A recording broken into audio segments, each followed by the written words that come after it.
Welcome everybody to our first ever gift teen panel. This was an initiative that was designed in response to recognizing that while there was so much innovation and inspiration that we were seeing through gift, there might be some space or opportunity to make to help or create spaces for these young inspiring leaders and change makers to speak to each other. Sherilyn, do you mind telling everybody a bit more about where this idea comes from? Absolutely. So the thought was, I only attended a gift for the first time, the last one. And as you all know, the genesis of the gift itself, the Global Innovation Field Trip, was conceived by Julie Shively as a solution to the result that COVID had on celebrating and recognizing and connecting young people in the educational systems. All of a sudden, schools were shut down, so that meant no invention conventions, no celebrations, no recognitions as the world locked down.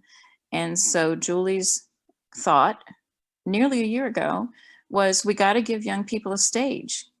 You know, it's awful to be at home when you've got a project you've put all this energy and time and work into, and you've got nowhere to go and you have no one to show it to, and all of those things, those competitions, those recognitions, those showcases, that collaboration shut down, as we all know. We're nearing a year, and this being the fourth gift shows that it's a wonderful platform, but the solution made by Julie, which we're all enjoying right now, has spawned a lot of thoughts about, okay, so we're not in the educational system. We people like Erin and myself, the young people are, and that's a treasure trove of brilliance and brainstorming. And why not ask the people actually in the system? And across the world, there's a phrase that goes a little bit like, children are our future, young people are our future. Well, the young people are living in the future now. Today, it's for them. There's not a lot of time to fix things, except let's ask them what they need now, because we're coming up on a year. And that was the genesis also of a lot of young people coming to gift and saying, boy, I'd really like to meet that young person. They looked really cool. So we built a way for them to talk to each other. And now I'm going to talk back to Erin, back to you. Thank you. So it's our absolute honor to welcome to GIFT. We have 6 young, brilliant minds from around the world representing Canada, China, the United States, India, and Chile. And we're going to actually disappear and hand the keys to the gift car right over to our fearless young leaders to lead this conversation and share with the world what they're experiencing and the change that they desire to make or for us to support happening in the future. Over to you, Artesh. Right before you start, Artesh, I want to let everyone listening know that you all met each other the first time, one time a week ago. So that's the faith we have in you. That's the expectation we have in you. But just so everyone's clear, this is a real-time brainstorm session of young people from all over the globe who met the first time, one time a week ago. So we are going to learn from you how to solve problems. Take it away. Thank you, Erin and Sherilyn, for welcoming us to this panel and setting this whole thing together. So it's awesome that we're all here on an international panel of teenagers from all around the world here in one place to discuss new and interesting topics. I'm really looking forward to the discussion that's following. So before we go into our discussion, we planified that we are going to introduce each other.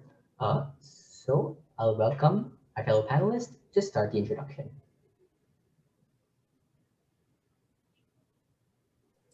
So I can go ahead with introducing my colleague from United States, Samyak Sharmali.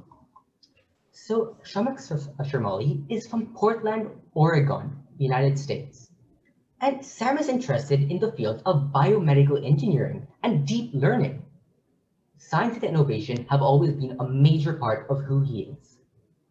Sam loves to innovate to help others and for the betterment of our society.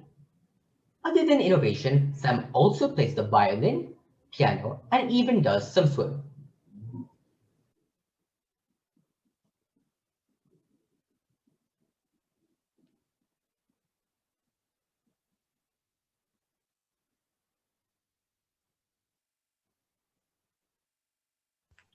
I can go ahead and introduce Artesh for next. So Artesh is a ninth grade student from Toronto, Canada. He is interested in space exploration, robotics, and machine learning.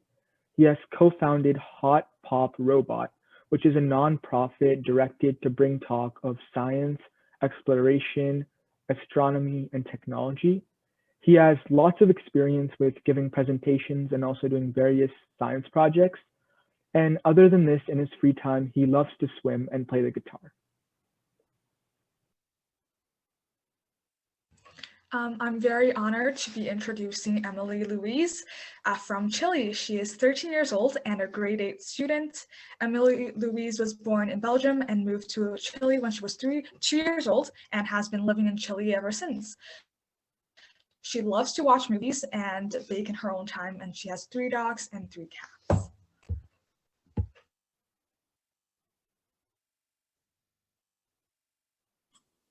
Hello, I would love to introduce my colleague, which would be Kathy Dong.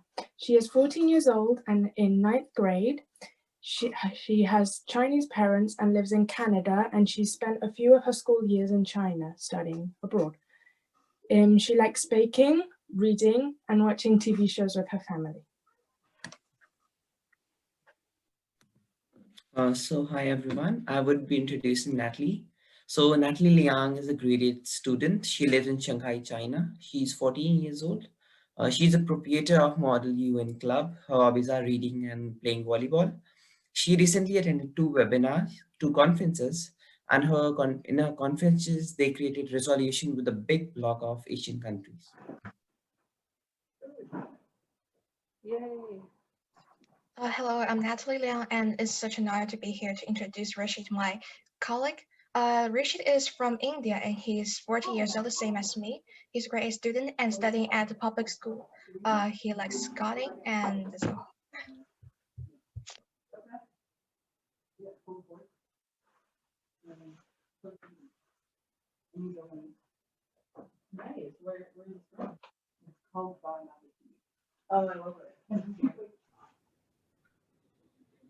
All right, thanks for these great introductions. So we're going to move on to our discussion. It's been great to meet all of you. So COVID-19 has really changed our lifestyle. Our doors to physical education may have closed, but each one of us has kept our windows to education wide open. So I'm really interested to know what each one of us think. What was school like for you before COVID-19? And what does school look like you for now? Who is your teacher right now? Is it still your parent? Have you become your own teacher? So I'll pass the floor to Katie. Thank you, Artesh. So before COVID, I was in middle school, and we had one teacher who taught most of our classes and who was our homeroom teacher. And we went to other classrooms for other classes taught by other teachers, and teachers used Google Classroom to communicate to us by posting announcements, reminders, resources, and students would also turn in their assignments on there. And during lunchtime, we had time to eat in the cafeteria and go outside to play and just hang out with your friends, or we can stay indoors and participate in extracurricular activities. My school also offered quite a variety of extracurricular activities. I was part of the Eco Club, as well as a robotics team, STEAM club, and orchestra. So now during COVID, I just recently started high school, and I'm taking virtual classes right now in a quadmester system. So our school year is split into 4 quadmesters, and I'm taking 2 courses in each quadmester. And just like before for the in-person classes before COVID, we also used a platform to share announcements and reminders, and students could turn in their assignments on there.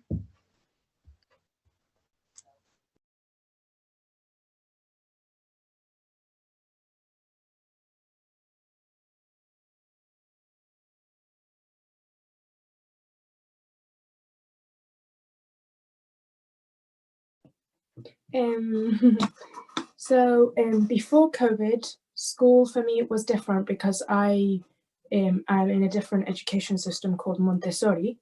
It's as well as right now, for example, we are in summer, so we don't have classes right now because we're having a long holiday. Before COVID, we would normally get to school at around 8:15 in the morning and then spend until 1 doing normal classes. And then after that, we would do extracurriculars, but they were obligatory, so we had to do them. And then after that, and we would leave at 20 to 4 in the afternoon. And now we do classes on Zoom, and we get our assignments sent to us on Classroom.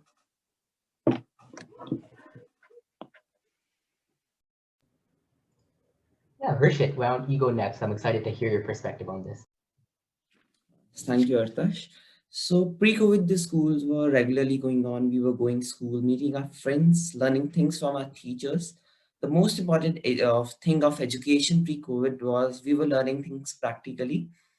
Pre-COVID, we were used to develop new type of skills, which were developing our personality and which we are not able to do with the new normal. Pre-COVID, the one disadvantage was that we face in India that we were not using technology that much. In the field of education, talking about schools, that was the only place where pre-COVID education was lacking in India. And right now, the school had totally changed. It's a new normal now. But in the starting phase of this new normal, it was very challenging for India to get to know that much of technology and know how to do online classes, get to know Zoom, get to know Microsoft Teams, get to know the digital material. But the best thing that is that the new normal also turned out to be very nice. And yes, we all enjoyed it. Yeah, now let's jump from India to the other side of the world, to United States with Sam. Thank you, Artesh. So I think school was definitely really different for me pre-COVID. We had 7 in-person classes that included math, science, and English, and various other elective classes. And all of our classes were interactive and based on a lot of knowledge that we gained from seeing visually what was happening in the classes. And right now, I think my school is doing a great job, but it's fully virtual, and we've moved to classes on Zoom and a lot of asynchronous work. I think the main thing that has really changed for me is the student-to-student interaction and the teacher-to-student interaction section. I think being online, it's very hard to talk to other classmates and talk to other teachers and really just get to have a normal conversation. And most of my classes right now are just filled with teachers doing most of the talking while students are just using the chat feature on Zoom to ask questions.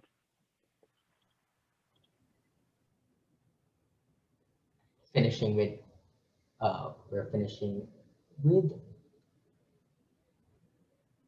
all right. So I think these were all really interesting points. And Excuse me, I didn't have to introduce. yes, last but not least, we have Natalie from Going Back to the East with China. Yes, I'm Natalie from Shanghai, China. Well, before COVID, our school was really strict. You know, our school emphasis on studying very much. So we went to school before 7 o'clock, and we have 8 classes, 40 minutes per class, and then we finish school at 4 p.m. We have 1 hour to relax during lunchtime, and we actually have a class of 40 students, and teacher of different subjects come into our classroom and teach us. And our class teacher is our English teacher, and she not only teaches us but also just like teach us something more than studying, more than the subject. And during COVID, we actually watched TV to study because there's TV program got Classroom on the Air in China, and we just watch TV, and teachers of different subjects, they have videos of classes, and we would just watch that, but it's quite easy. So our school teacher had extra online classes for us. We use Zoom and Classing. And actually, during our study, life is quite relaxing because we don't need to get a search early, but I still miss time to study at school. Thank you. Wow, yeah, it was really interesting to hear all of your different perspectives. And Matthew, I'm really glad you brought up that part about the TV program. It's really interesting to see how teachers are handling the immediate change from real life school to online school so quickly. Um, and I was wondering, so in fact, I myself also have a quadmester system. Uh, I'm going to just share my own experiences, adding on to my fellow colleagues. Before COVID-19, school for me started as soon as I left my house. As soon as I closed the door of my house and hopped on the transit bus to my school. I really enjoyed the independence I had. On the way to school, I could meet up with my friends and talk about the previous day or what assignments we had due or what assignments we hadn't done for the current day. And in classrooms, one part I really loved is that I was surrounded by fellow students. During classes, it wasn't a teacher-student interaction. I could talk and discuss things with my classmates, even sometimes when the teacher didn't want us to. Um, but school was offline, and in addition, the homework, of course, we had was online when we came back home. But after COVID, so many things changed. The collaboration between students changed from being regular to sporadic and unpredictable, depending on what classes we had. In addition, I couldn't see any of my students' faces or understand what topic would confuse my fellow students so I could ask a question. Also, the teacher's expression was also hard to read. In a school setting, the teacher has access to a blackboard or a smart board that she can write or he can write and explain things, but here that was clearly missing. So I think that we should quickly move on to the next topic because research and development about the COVID-19 virus is ongoing. Vaccines have already been approved and are on the corner. It really looks like there's light at the end of the tunnel. So things might be going back to normal very soon. So now that all of us have experienced 1 year of online school during the pandemic, when you go back to normal school in classrooms, what are some things you're going to miss from online school? What are some things you taught in online school were actually really interesting and enriched your education? So we'll start again with Katie from Toronto. Thank you, Artash. I just wanted to say that I noticed that our experiences are very similar in some ways. For example, right now we are all taking, or during COVID, we're all taking virtual classes, and it was really nice to see how the differences between how we take these virtual classes. And so for me, something that I would miss if we went back to in-person school would be I would miss how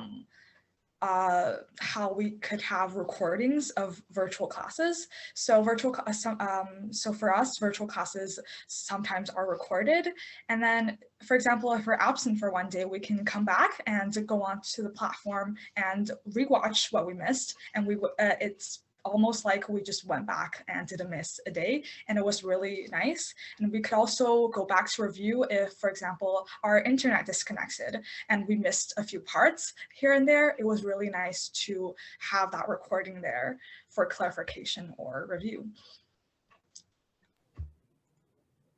That's really interesting. Next, Rishit, you said you had some difficulties in India with transitioning to online school. So I'm excited to hear your perspective on this as well.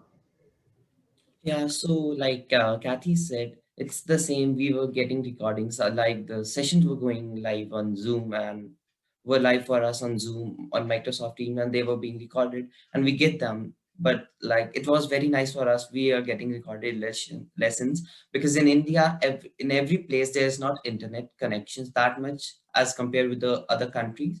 In India, like people live in village, they live in rural areas. Here the internet is very nice, but in some areas it's not good. So the recording was the best thing of online classes, and that would be very nice for every student because even I many times I got hanged up from my class and I used to see the recording later, which helped me very much. And during the exams too, we need to clear our doubts. And so why to ask teacher and like disturb them?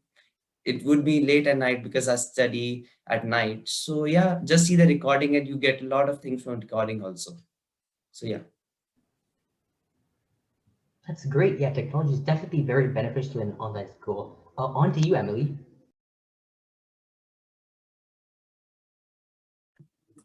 The question was the thing I would miss if we went back to normal school, right? Yeah. So I would miss the sort of independence that all this online school has created for each individual. We all have had control over when we complete our assignments and if we do it in the morning or if we do it in the afternoon. And our classes weren't as packed together, I don't think, for many people, they weren't as packed together. And so that sort of feeling that you had control over your classes. And also, I think in online Zoom meetings, we had more of a teacher-student interaction, like one of you said, which I think is really interesting because before if someone put up their hand, they weren't always able to talk to the teacher. And with Zoom, I think that made it quite easy for kids. But it's also been quite hard for kids here in Chile because not everyone here has internet, and it has been quite hard for some of my classmates to connect to the Zoom meetings, especially because a lot of them have parents that have jobs that require a computer and they don't have more than one computer in their household, and so they're not able to complete their assignments, which is also hard. But overall, I think it has been a very interesting experience. I definitely have to agree that independence is a really big part of what we like in terms of school, both online and offline. All teenagers, we value our independence to a very high level. So Natalie, on to you.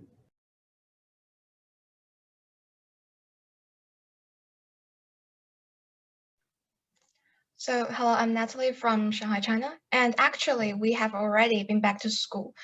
School started at May 18th, 2020. And so we had classes that is not online for more than half a year.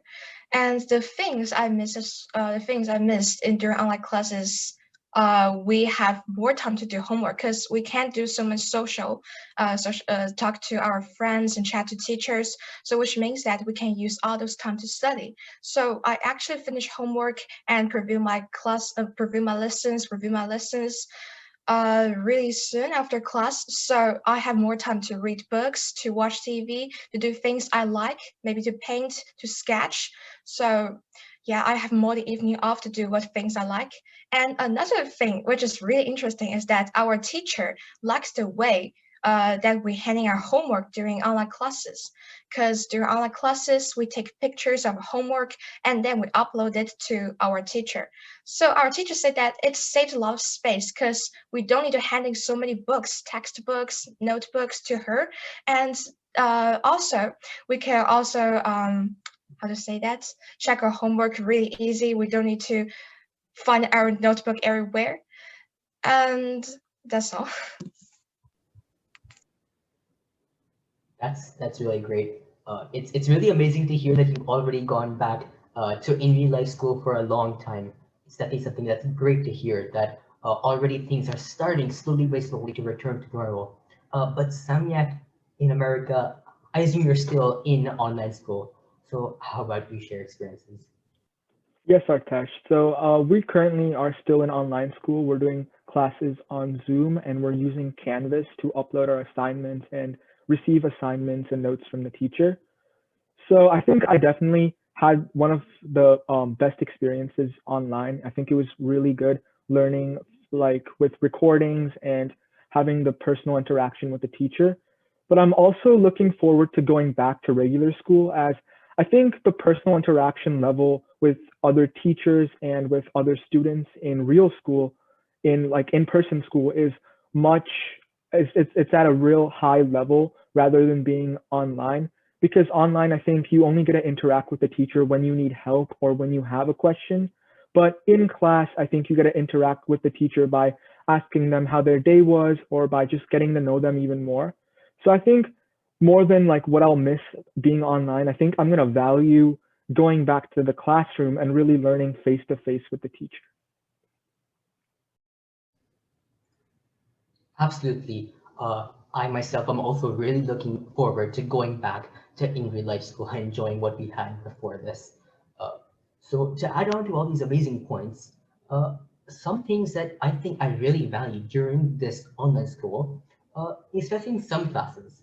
For example, in music class, I had a one-to-one, it was almost like a one-to-one interaction with the teacher. Because for music in specific, to evaluate us in a general school setting, it was a pretty big kind of cacophony because it was impossible for the teachers to evaluate everyone separately. But here it's different because there's no choice but to evaluate each student separately on Zoom. So in addition, the use of technology in our online classes has been something that has really improved our efficiency and experience. Because instead of using paper and pencil, we're able to use online tools. So we're not only using less paper, but we're also able to express our ideas in a much more efficient manner. One thing that I'll really miss about online school is that online school hours were pretty different from normal school hours, and it took slightly less time. And this really allowed me to do other things on my own, to learn the things that I wanted to or I was interested in. For example, during this online school period, I've been taking classes from university institutions that are offered for high school students or other kinds of students, and I'm learning a lot of new things, especially in the fields of artificial intelligence and quantum computing. And one thing I think that I'm going to be looking forward to when we go back to online school, something that didn't really work out for me in online school, is the rubric. Because assignments that I submit are graded by a rubric. The teacher checks off a list of boxes to see how well I've done. So this doesn't leave any students with room to go out of the box or to come up with a more creative kind of way of assignment, which we could otherwise do in real life school. Because during this time, the world has become our classroom. GIFT, in fact, has shown that education goes beyond traditional school boundaries. Every student can also be their own teacher. Every subject is interesting if taught with passion, and the person behind it is interested in it. And if GIFT can, schools should be able to do that too. So as we're going on, I wanted to question a little bit further, since we have some time. So these systems, so as we transition to online classes, as Emily mentioned, we do have a lot of independence in what we want to do while these classes are going on. But do any of you think this is also being a rising distraction from your classes because you might be distracted with other things you are able to do online?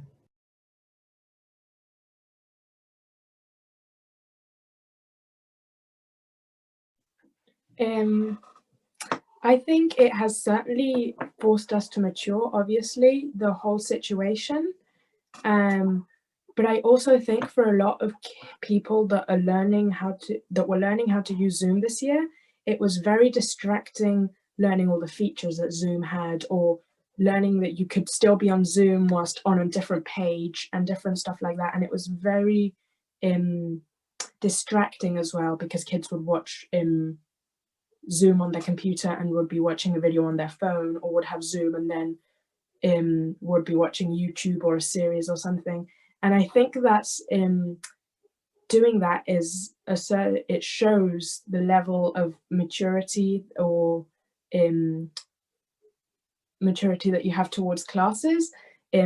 So a student that is very interested in their class and is eager to learn will not be watching YouTube or Netflix or something, but a student that doesn't really care will probably be on something else, watching or playing video games.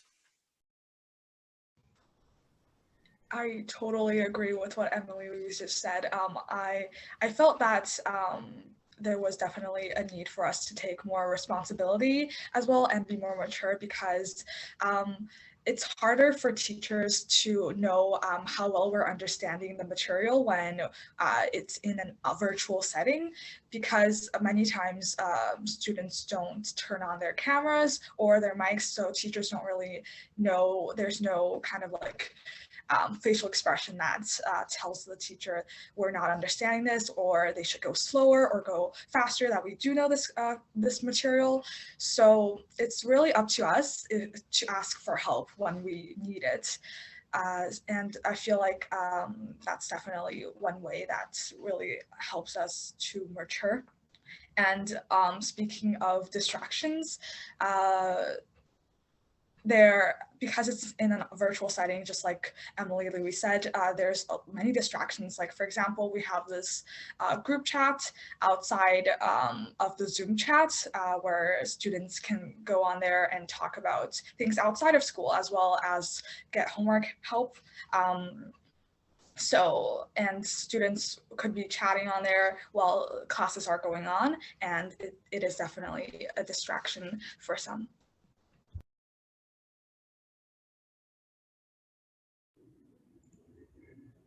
Yeah, I'd love to hear if any of our other colleagues and panelists have an opinion on this.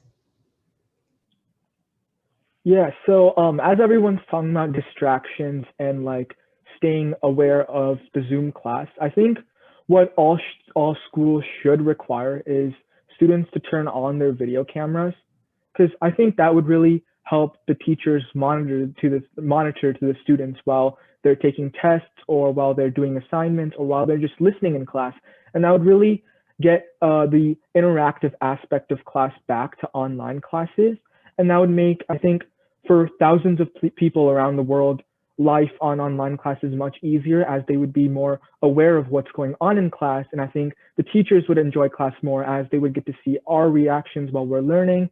And I think overall, all schools should require like videos being turned on in online class if you have the right level of internet for it.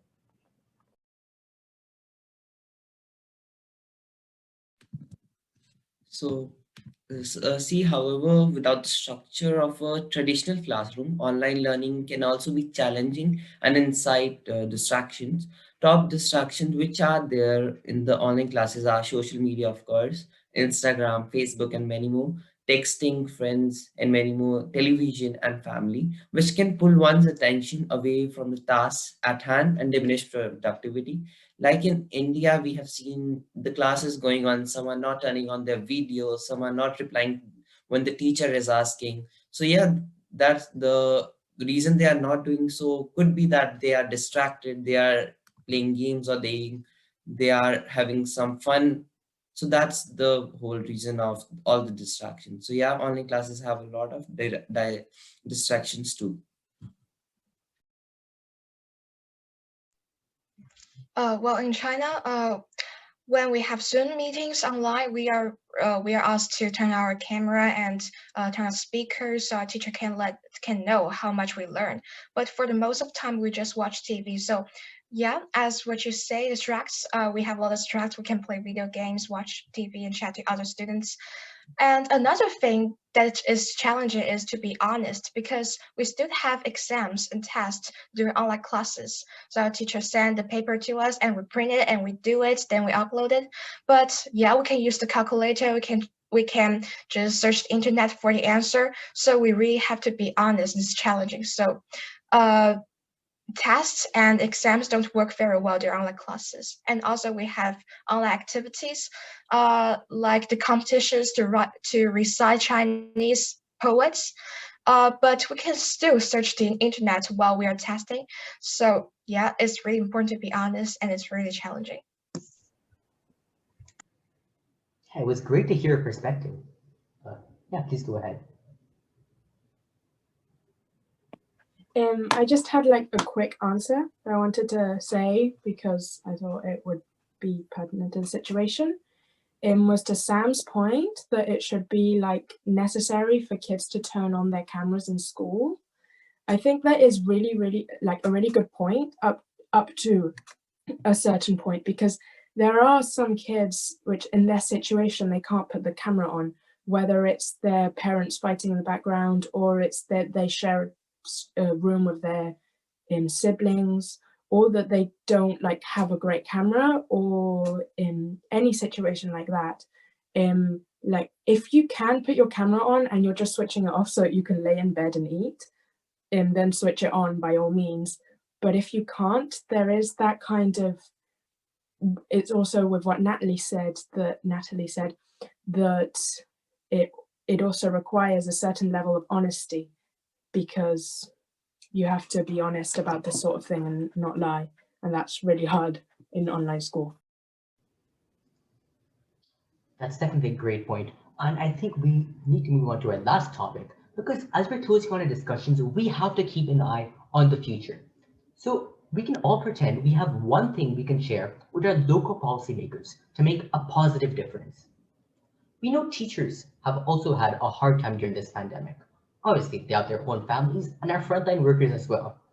But what is one thing all of you think teachers or someone could do to make online classes the most enriching and educational experience you've ever got? And if we could make this a little bit quicker because we only have 7 minutes left.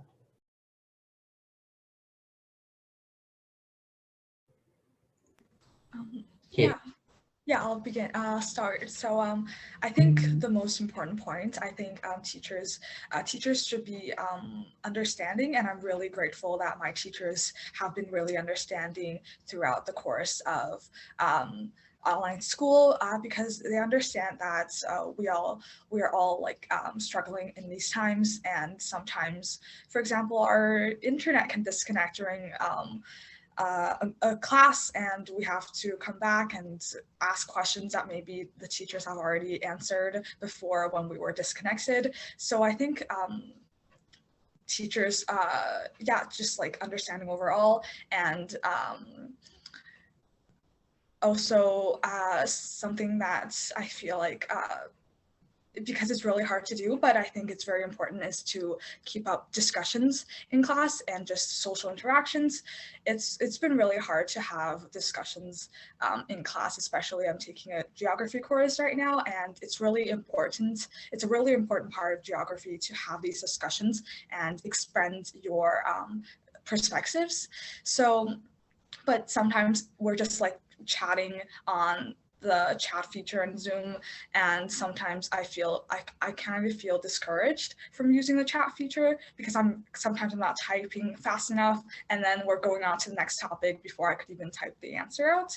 So definitely just overall encouraging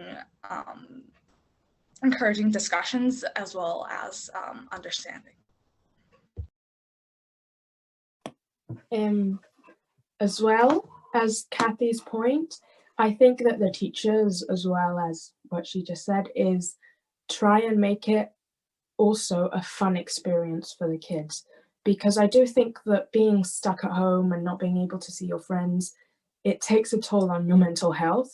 And I think that having that sort of escape in class, and whether it's a Kahoot game or watching a funny video at the end of the class or something like that, to keep the kids happy, and also if there's something fun to look forward to in class, it keeps you motivated. I mean, I know that a lot of my classmates found it very hard because they were very sad and being in class was not very nice for them. So I think that the teachers as well should realize that it is quite hard, especially when you're a teenager, because those are like the years where you start socializing more, and being stuck at home is not very nice. So I think I should continue. So the one thing my teachers have done to make a positive difference, talking about India typically, earlier also they were working very hard for us, making their lesson plans and all.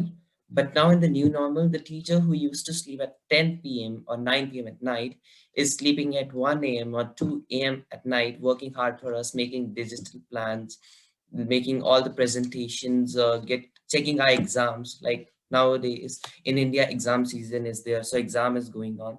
So they are like working till so much, say at working so late in night also. Like my mother is a teacher. I felt that she's working like sometimes she's sitting till 3 a.m. in the morning too for working hard, checking the exams of the students. So yeah, that's the only thing I think the teachers did to make the positive difference.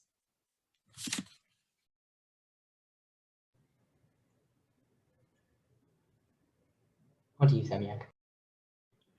Yeah, so I personally think that all of my teachers are doing a great job maintaining everything to Zoom and through online learning. And I think one of the best things that they're doing right now is maintaining the one-on-one student-to-student discussion and teacher-to-student discussion through the breakout room feature in Zoom, and through just asking students questions about what this teacher is teaching right now. I think my teachers are keeping students engaged very well through Zoom by using the chat feature and by asking students to turn on their video cameras if possible and if they're in the right state to do that. So I think overall my teachers are having a great impact through Zoom by just trying to keep us engaged and working hard to do anything that would keep us engaged in class.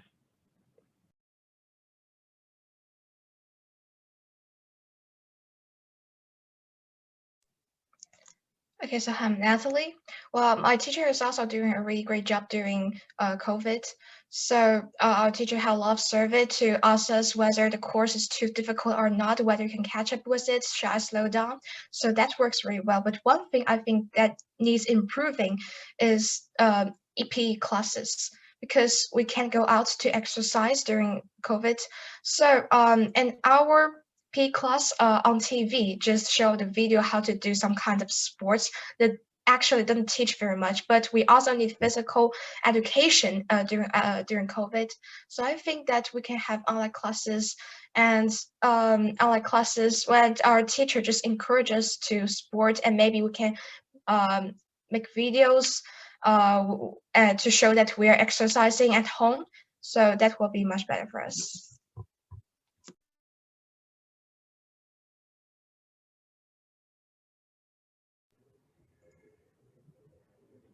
All right, great. So we're almost at an end.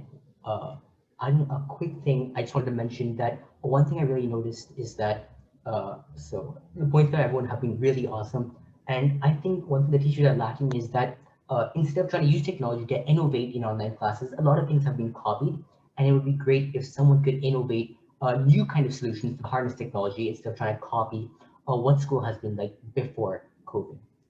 So thanks, and that's a wrap up.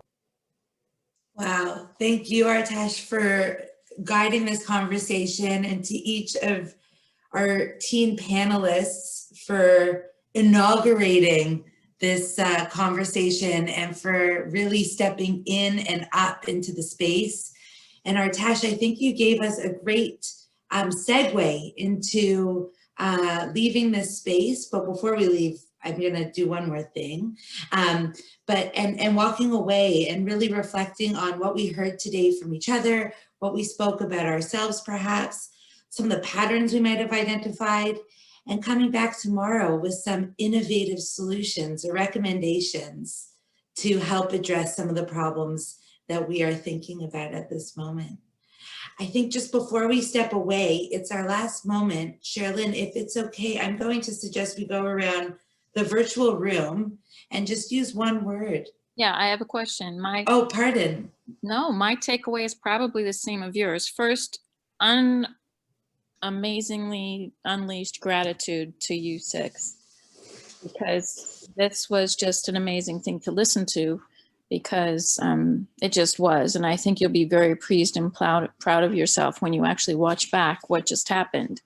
And we're all kind of stunned. Not really. We knew you were brilliant all along.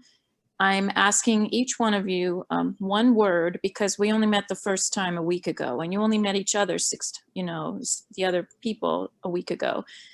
And throughout that week until we got to this moment, many of you had quite, what do we, and I said, nope, it's yours. You drive the car. This is your conversation.